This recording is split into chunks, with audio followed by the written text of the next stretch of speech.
Ya Rab, please guide my tongue so I do not misguide others, and have me only speak the truth about your words and ayahs and about your prophets and messengers, inshallah. Rabbi Husalil Marsalim wa Allahim Salamun Marsalin Alhamdulillah Rabbi Alameen. Bismillah ar-Rahman ar-Rahim. Juma Mubarak. Peace and blessings be upon you. There's a common idea among Muslims that there was no crucifixion. And yet, the Quran does say it was made to appear so. And in the classic Sunni translations, you'll see some bracket text where they will insert the words another was made to appear so. So what they do is they take a Gnostic apocryphal gospel, the Gospel of Barnabas, in which Judas is made to be crucified in the place of Jesus alayhi salam. And there's the magical, miraculous disguise. And this is, for some, the perfectly plausible explanation, and this is what is accepted in the Sunni mainstream. And even among many Quran-only Muslims, the idea that that a wooden apparatus of painful execution had no physical contact with the Messiah is taken as a basic article of faith, and people will say it's very clear. And so Brother Muhammad was questioned about this in his Friday khutbah last week. I wasn't able to upload my usual weekly speech because it's a very busy day for me, and I was quite tired. So I'm addressing it today. And he said that Jesus didn't touch the cross, nor was he crucified. And I've heard Maddie Tijani, Brother Maddie, the notable polygamy lifestyle influencer, make a note about this when he does some dawah. This has been a good draw for non-Muslim brothers to be enticed into this lifestyle of Islam. That you can't theoretically, you can marry multiple women. It's not easy, but you can do it.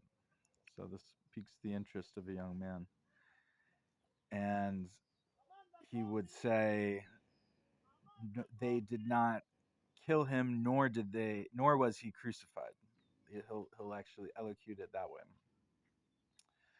But the ayah, or the verse, an ayah I think is a broader concept than a verse, and this is something, the verse numberings are a post hoc human editorial decision. Maybe this is Omar Ramadi's assertion.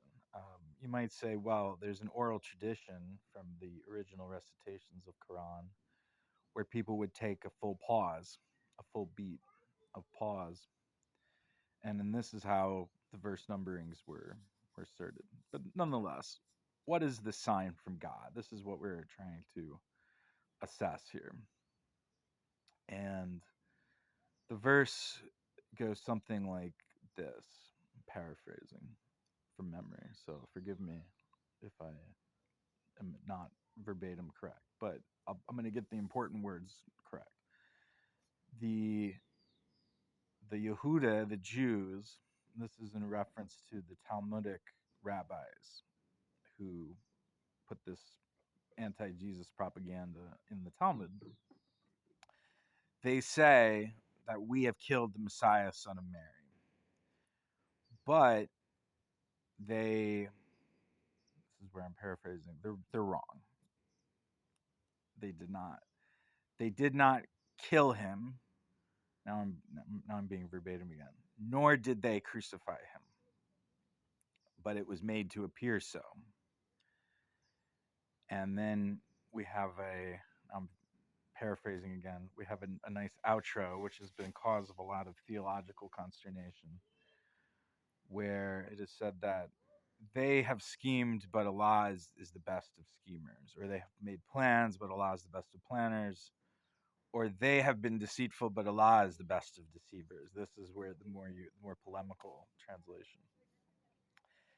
And this idea of God deceiving is is an interesting one, because if you consider some of the other key verses in the Quran, such as 433, the infamous so-called wife beating verse, and this is either that God is endorsing hitting your wife, which seems seems evil to a modern feminist perspective. Oh, but this is cultural relativism. Well, if you've ever actually been involved in domestic violence, it really doesn't help. And so it's actually bad advice empirically. And Ibn Taymiyyah was an empiricist, and I think there's a reasonable basis of wisdom to say that actually it isn't even a good idea. And even if the woman is in a medieval context where she has few other options and divorce is tragically expensive and stigmatizing, and it's worth it to accept the beating. And let's say it's a light beating. You're following the modern revisionist fiqh rather than the medieval fiqh books, which allowed men, they said, don't use a leather strap thicker than your thumb. This is the infamous rule of thumb. If you've ever seen the movie Boondock Saints, the beginning of the movie, they get into a fight with an outspoken feminist lady working in the meat packing factory, as this idiom rule of thumb is used to refer to any heuristic, commonsensical rule that people follow, and that she gives them the background on it. So it's not nice. And then you can say, well, dabura means strike off, and it has a common idiomatic frame of put away, strike off the marriage, just get out of here. You're divorced.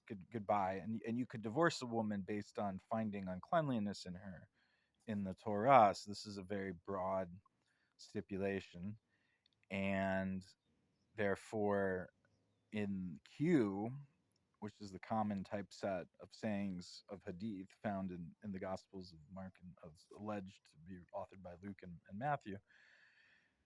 Jesus, salawatu alaihi wasallam, says, "Don't whoever puts away his wife." This gets translated to divorce, and it gets over extrapolated as divorce in general. But more historically critical, sensitive, or hip, you might say, translations will translate this as put away. So whoever puts away his wife, except for then the Protestants inserted this to get away from the Catholic extremist married for life, no matter how bad. Because when I grew up as a Catholic, they would tell you if even if there's adultery, you still have a sacramental marriage, and you have to honor that until death. You have to deal with it. You have to forgive. You have to sweat it out. It's tough. So the Protestants say, well, and then the more modernist Christians will translate it in this context, and this gives us insight into what dabura means. There's also clues from the Quran itself. Dabura used in a literal sense of striking the necks. There's always a direct object. This isn't the case in 433. So we can see that Allah subhanahu wa ta'ala in his wisdom has intentionally used language that isn't super clear in a tragic way, and has invited millions of Muslim men over many centuries, and including into the present day. You'll have men who wouldn't beat their wives defending this verse in its literal fiqh interpretation, and terrorist men and not so terrorist men, just sort of macho, uh, chauvinistic Muslim men actually utilizing the verse in that literal interpretation. And so they continue to fall for the deception. And when I realized this, it opened my mind to a subversion of the Mutazili theology, which is more of a straight Platonist inheritance, where only good can come from God. But actually, taking a more modern systems theory informed view, I understand God to be the ultimate game designer. And part of this game is that there are puzzles, there are riddles. And the thing about a puzzle is that it has its own rule set and a solution which can be arrived at inductively. So, this is what we see a lot in these interesting Quran only style reviews of the text and explorations of root words. So, Brother Khalid thinks that the Quran is meant to be taken colloquially, it shouldn't be that hard. But I do see that there are esoteric or Batini meanings that these modern explorations can uncover. One very interesting one from the brother at the Solo Quran channel was about the meaning of the words Nasari and Yahudi, which are generally translated as Christians and Jews, and that Yehuda in another context in the Quran refers to progressing across the river when Musa alayhi salam is leading his people. And so the Yehudi are not just people from Judea, but they are people who practice Judaism, but rather they are also those who progress.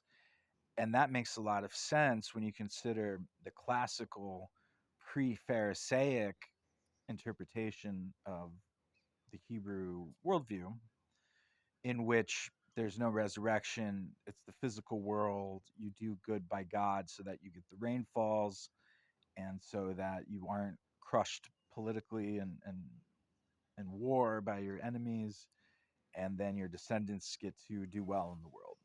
And so it would make sense then that these people would be among the great scientists in a outsized representational sample, and so and also the great merchants, the great myth makers of modern storytelling, and so on. These are the anti-Semitic conspiracy theories that have some reality in them, is that they've done well for themselves and they have progressed in the dunya, and they have, in some ways, they've made the world a much better place.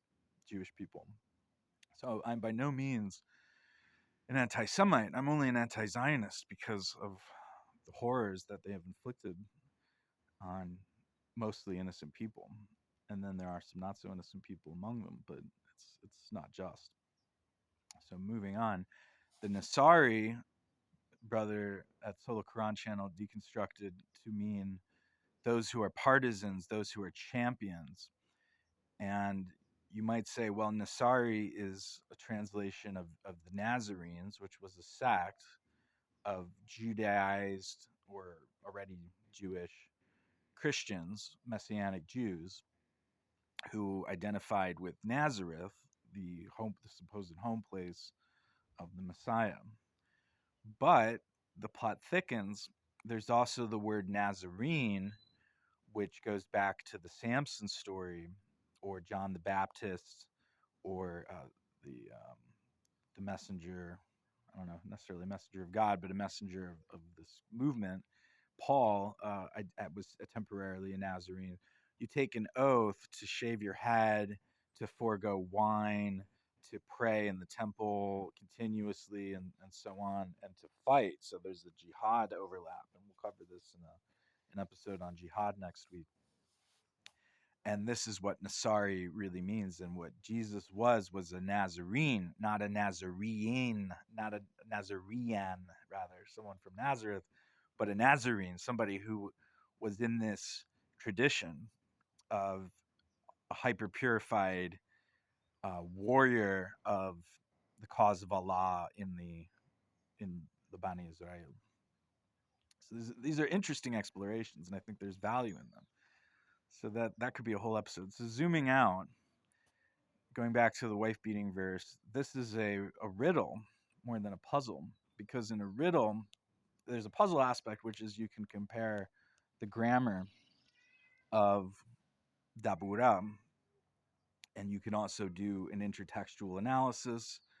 And the other ayahs of Allah are in the reality at large, archaeological evidence, things that we can glean from intertextual studies and from historical critical analysis, and it lends this light.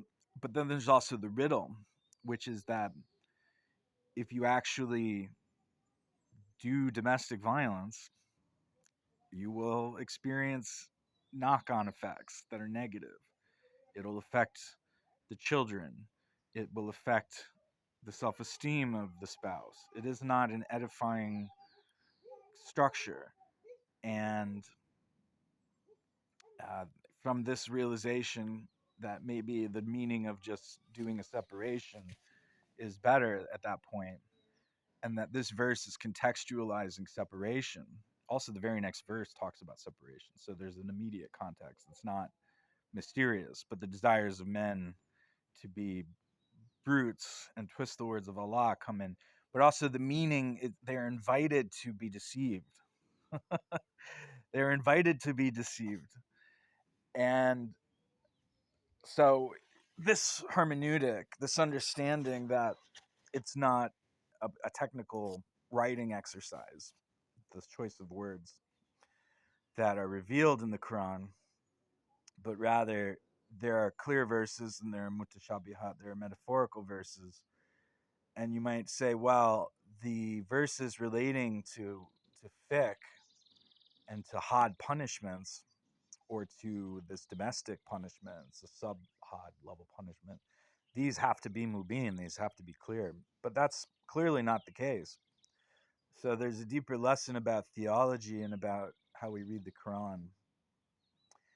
And another example would be the debate about the cutting of hands. So in Omar Ramahi's reading of that verse about the had punishment for thieves, he reads it as a mutashabihat, cut them off, cut off their means, in the same way that the Atharis say God has a literal hand, he wrote the Torah with his hand, and the Asharis would say, no, this is a turn of phrase for God's agency, that in some manner of revelation God dictated the Torah, but it wasn't with a literal hand and a literal pen. And then the on the opposite side of the spectrum, the Asharis being somewhere in the middle, the Ismaili Shia would say the pen is the first intellect, and the kitab is the universal soul, and the hand is this necessitarian act of emergent creation from the infinity of Allah down into the first intellect, which is this instrument, the pen, and then into the demiurge is the universal soul, and then on into creation. So, these debates obviously are ongoing in the modern age, and they seem banal, but there's wisdom in looking behind them into the differing epistemologies. And so, when it comes to the verse in Surah Nisa about the crucifixion or the lack thereof, and which is it? Because it's a superposition. The verse it does seem to be denying that a crucifixion happened, and yet it says they did not crucify him. So the Ismailis and the Abadis, even though they have a very different approach, the Abadi approach is much more dry and close to the Quran only approach, and without really mysticism in it. They both agree that this verse is specifically undermining the Talmudic anti-Christ propaganda and saying that it was not the agency, it was not the act of these Sanhedrin that led to the crucifixion. They were only made to have this triumphalist impression of a victory in their rejection of the Messiah. And that obviously it was the Romans, because the Romans were the ones in power, and the Romans were able to, of course, sadly crucify what's said to be 100,000 Jewish people in Judea about 100 years later. After they destroyed the temple 50 odd years earlier, and then they came back and they dispersed the people into the diaspora in a brutal genocide. Sadly, the first of many. So once again, I'm very sympathetic to pogroms and the plight of Jewish people, and um, but we're not in a zero-sum world where injustice must be met with more injustice. And there are many Jewish people who appreciate that and who are anti-Zionist. And mashallah, may God bless them. So, moving on from the anti-Semitic angle that we saw in the Gospel of John, particularly, and that is somewhat resonant in that verse, um, we have to be cognizant of the riddles. So the thing about a riddle is that the answer is within your existing frame of knowledge, and it's something where you having the ability to get the riddle correct assumes a certain linguistic and cultural knowledge frame. So it's audience dependent. And so in the case of the Dabura verse, the riddle is that you should know that hitting hitting your wife is bad. You should have that wisdom. And that has to come from within. That has to come from the heart. It's not about dictation. It's not about divine command theory. Likewise, with the crucifixion, there is a deeper answer than simply, oh, it was the Romans. Because if it's just that simple, then why have this confusing phraseology where today 1.5 billion Sunni Muslims, probably more, take it as an article of faith that the correct interpretation of this verse is that the Gospel of Barnabas replacement theory is correct, such that it seems justified to insert the bracket text in the clear Quran and other mainstream Sunni influenced translations. And then what comes with this is this idea, as we saw in the Five Pillars UK interview with Imran Hussein, I think his name is the elderly fellow who is a Sunni, but he's propagated this theory that no, actually there was a crucifixion. It's you have to interpret it differently. Um, and he arrives at a different answer than I do, but they they made it they made a warning that if you don't actually believe that, if you don't actually believe that there was no contact between a crucifix and this Rasulullah, that you'll be toast on the day of judgment. All your deeds will be void because it's kufr, and kufr voids all your deeds. And you can be guilty of kufr in like so many ways, simply by, like, the Quran has 6,000 odd verses. There's a fair amount of redundancy in it, but out of that we might distill 2,000 bullet points that one might interpret from the verses that are not redundant, where you could take a tahwil reading or a literal reading. Tahwil means you're extrapolating some kind of metaphorical meaning, and then you might assert, so there's actually quite a number of interpretations of the Quran that we could make. And then you could say, if you don't believe this, you have rejected the Quran, and therefore you are a denier and a kafir, and all your deeds are void. It's not nice. So this leads to a certain ijma-driven funneling of all those interpretations, combined with a takfiri. It becomes very easy to be guilty of kufr in this frame, and so it makes it quite difficult to explore the Quran sincerely and with good faith and with a certain amount of intellectual flexibility.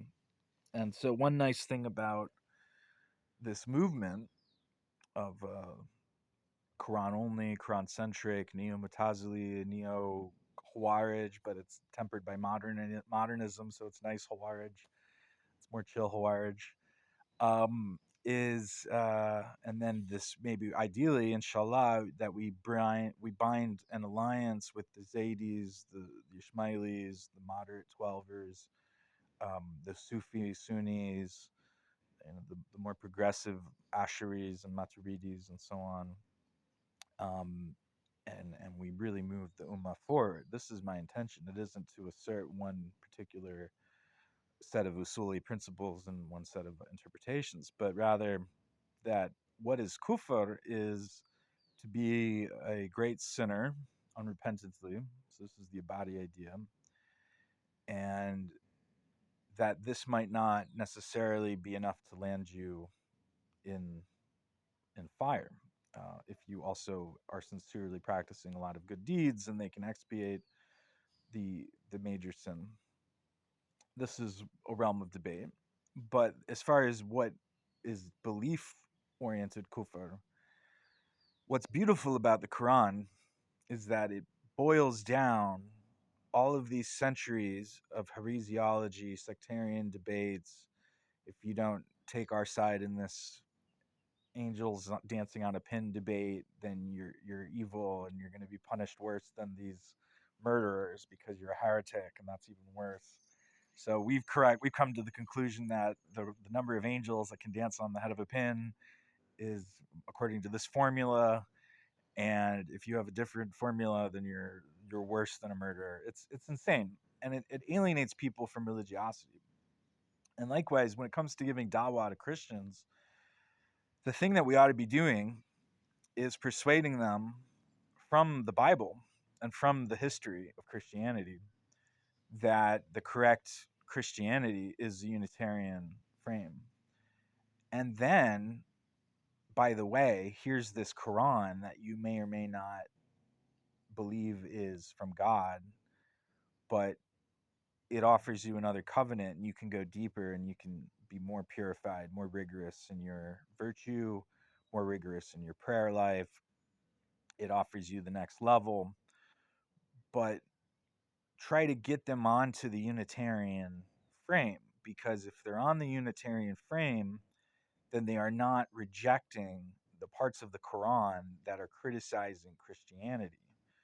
And the Quran also has many nice things to say about Christianity. So clearly, Christianity is pretty good, but it has these problems.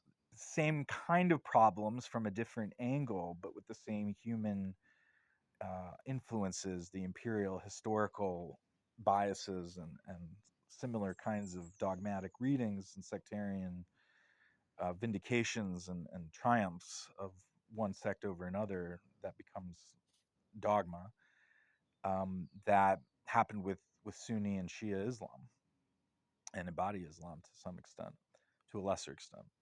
And what the Quran is really doing, like in Surah Imran, the famous verse that righteousness in the eyes of Allah is Islam, the preceding verses are criticizing exclusivism from Christians and Jews, saying you have to be a Christian to be guided. No, you have to be a Jew to be guided. But actually, it's submission to God that is the religion in the eyes of God. So this is taken by exclusivists to be a statement of exclusivism.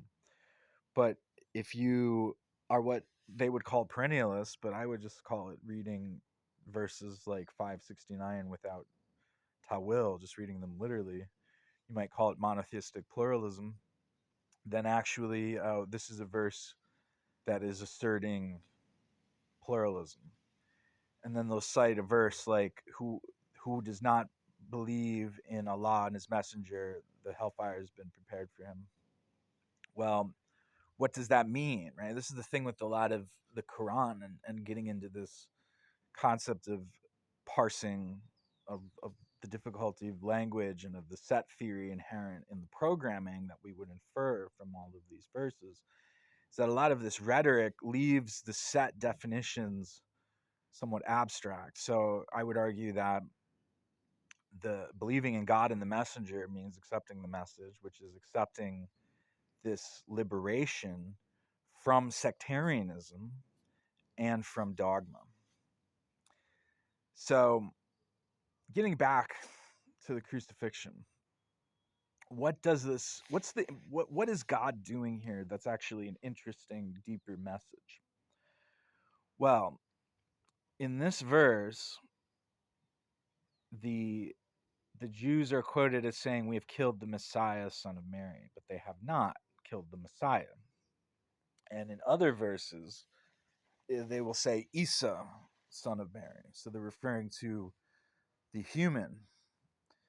And the Messiah, on the other hand, is this elevated spirit, which is from the Ruhudus, which descended on the Laytul Qadr, and which descended from on the baptism of Isa alayhi salam. And so this is an idea which occurs in early Christianity from two angles. The first is this low Christology of adoptionism, and the other is the extremely high Christology of monophysitism, which says that like the words that are condemned in 572 and again in Surah Toba, not putting Jesus alayhi salam in a set of Godhead, but actually putting the divinity wholly upon him. So modalism, which says that the three persons are different incarnations of the one God, arguably more in Tawheed than Chalcedonian Trinitarianism, arguably. They would argue no. That's why they consider it a heresy. That's the whole. So you see, the same debates that we see with Muslims ad infinitum in modernity. It's just the Muslims still care about this stuff. Christians will have these debates on the internet a little bit these days, but they used to really have them, and they used to fight wars about them in 500 years ago and also 1500 years ago. And this is why we had the Council of Chalcedon and so on. So in Arabia, we had the Nestorian Church and the Jacobite Church. The Nestorian Church was closer to this adoptionist Christology, where there were two distinct natures in Christ, Islam, and then the Jacobites were monophysites. And I don't want to say the words because I don't want to be guilty of that on account, especially recorded. But you know what I'm talking. If you look up 572, you know what I'm talking about. And those words were actually referenced. They're in writing. We have this in the archaeological record by a Nestorian bishop when he condemned as heretics the Jacobites. And so, what's interesting is that this idea that Jesus alayhi salam being crucified was evaded by the Messiah, by this divine spirit. And as the Quran says, Muatafika, he caused him to die. So he got to die. He got to go out easy. There was no need for a penal atonement. There was no need for the suffering. Because God's better than that. So this thing that a lot of people have a problem with Christianity, that why would God have to like not be mad at us by coming and like experiencing suffering through this like paradoxical, like not God but God, like Son incarnation, and like sacrifice him in order to satisfy this ancient blood algebra of human or animal sacrifice. And then the human sacrifice got abolished with Isaac alayhi salam, but then and so we just kill tons of animals in the temple, but now we don't have to do that because here's Jesus doing it. So why the algebra? Why is God submitting to the algebra, or why does God impose the algebra? It seems like there's a predetermination in all of this, which is a little bit too pat, and B, that it's kind of weirdly sadomasochistic, both. The father is the sadist and the son is the masochist, and And so actually what the Quran is offering us here is a more beneficent view of God. But Christians will object to this and they'll say, no, but the penal atonement is essential because this is what connects us to God. And without this Trinitarian or perhaps a Binitarian understanding, so like pseudo Unitarian groups like the Jehovah's Witnesses will have a God with a little g understanding of it. And this is not this is a step in the right direction, but it's not where the Quran wants Christians to be. Maybe it's less punishable, but that's not my problem, inshallah. My only problem is if I'm speaking, well, if I do, obviously, if I do sins and if I'm speaking lies against God, so I'm making dua for guidance and trying to be careful with my words here. But ultimately, the Docetic understanding from the Apocryphon of Peter, the secret gospel of Peter, is a monophysite doctrine. And so when the Quran, in the same way I spoke about this on the Gnostic Quran interview, about um, the conception of Jesus having this weird ambiguity in the phrasing in Surah Miriam, so that the Ebionite paternity of Joseph indwelt by the Ruh or the classical virgin birth, they could both be interpreted from that text, from those verses. And so God is designing this very carefully to open the door to both of these messianic Jewish sects, the Ebionites and the Nazarenes, so that they can both come into this big tent. And this is ultimately God's objective, is to diffuse sectarian squabbles over minutiae and try to focus us on what really matters, which is the mercy of Allah, the guidance, the message of Jesus, the Injil, the good news that you will attain the mercy on Judgment Day that you give. So we should all be merciful in applying the law. That's it. I mean, there's more accoutrement around it. You got the Lord's Prayer; it's built in. Forgive us as we forgive us our trespasses as we forgive those who trespass against us. It's right. You can say it every day, folks. You can put it in your sunnah rakas. I believe, I do it in some of my sunnah prayers because I follow the sunnatullah.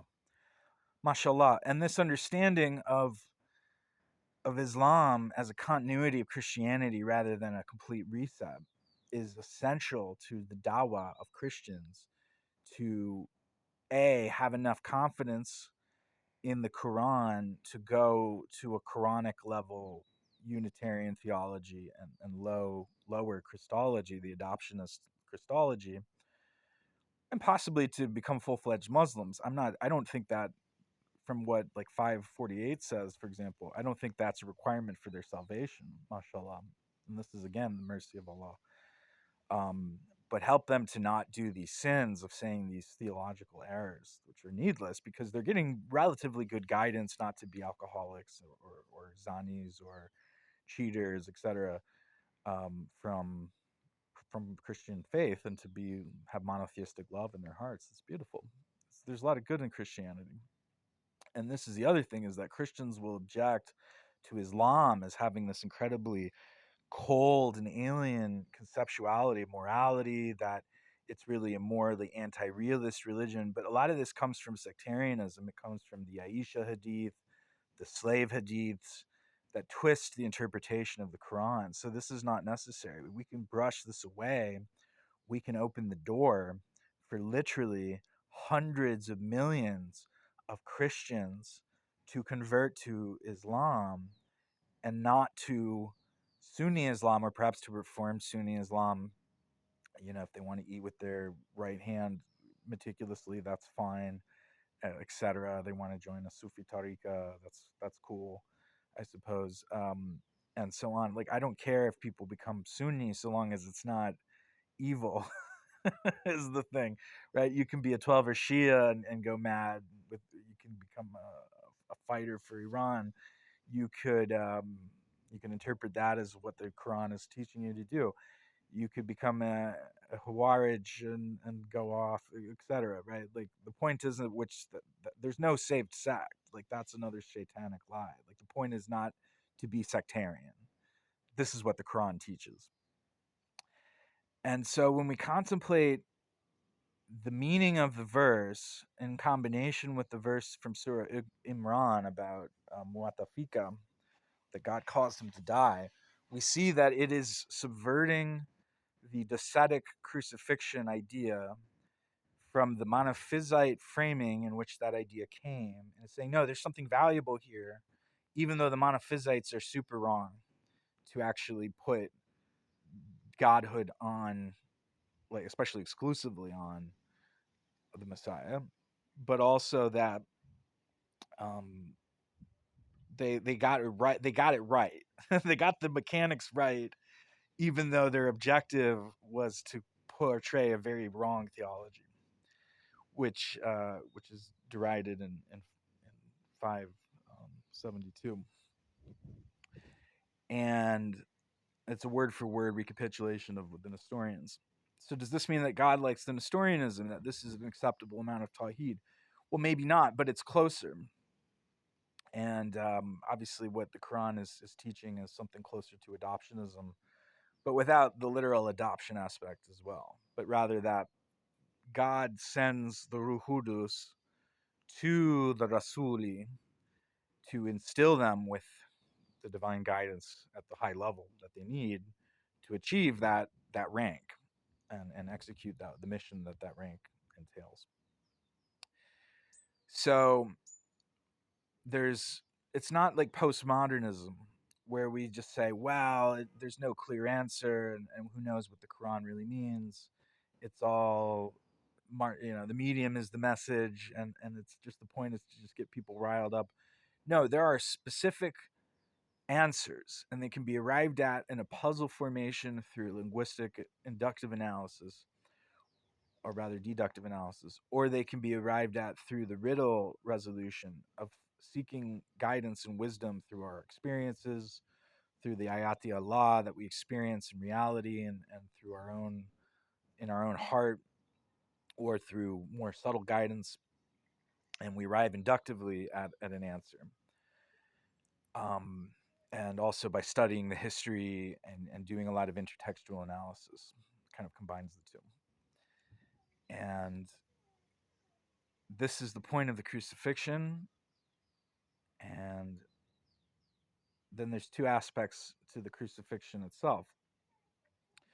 One is this idea of a religious blood sacrifice, which I've sort of covered, and that we're moving beyond this, except perhaps that in the Quran, the blood sacrifice is in the act of jihad. So you're not wasting the human life for a divine cause. You're putting it at a reasonable risk in the cause of justice. Now, in the Mecca-Medina conflict, what is just seems relatively clear, and that's the context of jihad in the Quran. But outside of that context, it's a much more complicated question. So it's a very complex. It's very complex. So that's going to be a subject for another video. And on the other hand, we have political execution. And political execution is not very good, except the Quran does have a place for it, and it includes crucifixion. That's the punishment in Surah Toba for waging war against Allah and his messenger. And so it's not a blanket condemnation of it. In the humanist understanding of the crucifixion, the impact, and also in a sense in the Jewish concept of shuva, where a righteous person, and this is reflected in Isaiah and the suffering servant, if you take away the high Christological Orthodox interpretation, is that the suffering of a righteous person inspires us to be better. And in the humanist reading, which aligns with more of this post Second Reformation modernist Christianity, you take away the religious orthodoxy, the penal atonement, the Trinity, even the monotheism, and you end up with this just kind of post-Christian secular humanism. We're not so big on executing people anymore. we tend to give you